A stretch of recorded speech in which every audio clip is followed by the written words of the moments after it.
Human होने के नाते अगर हम लर्न ना करें जिंदगी में तो जिंदगी बेकार है, और हमारी जो लर्निंग है वो लाइफ लॉन्ग है। इसी लर्निंग में अगर ये वर्ड या इस तरह के वर्ड अगर हमें जानकारी ना हो तो हमारी जानकारी भी बेकार है। आपके सामने जो वर्ड दिख रहा है ये सेमिनल है। सेमिनल का यूज हम वहां करते हैं जब किसी बुक की चर्चा करनी हो, किसी आर्टिकल की चर्चा करनी हो, किसी थियरी को मेंशन करना हो। जो बुक, आर्टिकल या थियरी हाईली इन्फ्लुएंशियल है and forming the basis for future development, जिस पर फ्यूचर का डेवलपमेंट डिपेंड करे, वो सेमिनल है। सेमिनल एक एडजेक्टिव के रूप में आपको दिख रहा है, देखिए यहां पे एडजेक्टिव है।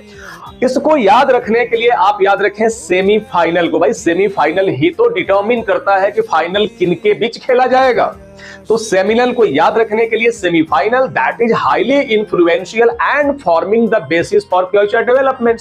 जैसे अगर हम कोलंबस की डिस्कवरी की बात करें, जैसे हम आइंस्टाइन के थ्योरी की बात करें, जैसे हम चार्ल्स डार्विन के मानव सभ्यता के विकास का जो सिद्धांत उनका रहा, मानव विकास का, उस पर बहुत कुछ आगे उसी पर रिसर्च हुआ, उसी पे बहुत कुछ डेवलप हुआ। तो इसको कहा जाएगा, इन सारी चीजों को क्या कहेंगे हम? सेमिनल कहेंगे।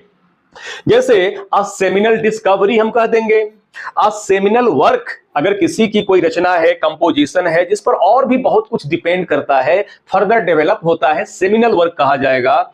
हिज रिसर्च, अगर किसी का रिसर्च है, his research was a seminal contribution to the world या टू द फील्ड, उस फील्ड के लिए वो सेमिनल रिसर्च रहा, सेमिनल कंट्रीब्यूशन रहा, मतलब जिसपे और भी बहुत सारे रिसर्च हुए आगे चलकर। तो highly influential and forming the basis for future development is seminal. और इसको याद रखने के लिए सेमीफाइनल को याद रखें, दिमाग में हमेशा बैठा हुआ रहेगा। तो हम भी कुछ ऐसा करते हैं कि वह सेमिनल बन जाए। आप भी इस बात को और लोगों तक पहुंचाओ और लोगों को बताओ, शेयर करो। और आपको अगर समझ में आ गया हो तो हमें कमेंट बॉक्स में जरूर बताना। Thank you.